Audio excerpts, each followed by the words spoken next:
Hi යාළුවනේ. බලන්නකෝ මගේ හාවිගේ හැට මොකද්ද වෙලා.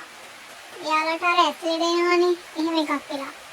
ඉතින් දැන් මම එයාට මේ ෆාමසියට ගිහිල්ලා අරන් ආවා බෙහෙත් එකක් ඇහැට දාන්න. ඒක දාන්න කලින් ඇහැ ක්ලීන් කරන්න ඕනේ.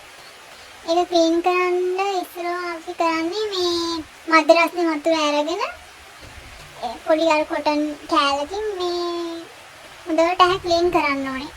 ඇහි වටේ ඉස්සෙල්ලා ක්ලීන් කරලා එයා ඇහැ පියාගෙනම ඉන්නේ. ඒ කියන්නේ එයාට ගොඩක් අමාරු ඇති ඇහැට. ඇහි මේ ඇතුලේ ගොඩක් කබ පිරලා තියෙනවා. එහෙනම් තමයි එයා ගොඩක් ඇහැ පියාගෙන ඉන්නේ. ඇහැ ඇතුලත් ක්ලීන් කරන්න ඕන අනිවාර්යයෙන්ම. ඇහැ ඇරලා හොඳට මෙහෙම ක්ලීන් කරන්න ඕනේ.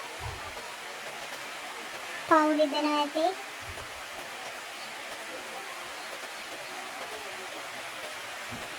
ඒගොල්ලන්ට එනවා මේ වගේ ඇස්ලෙඩ. හරි දැන් ක්ලීන් කරගෙන ඉවරයි මම.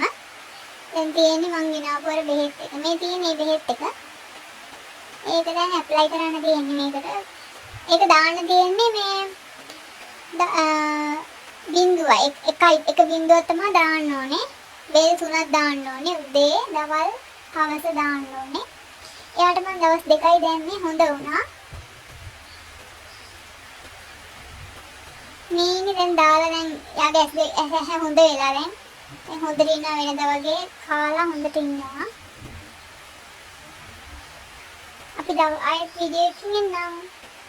බයි යාළුවනේ.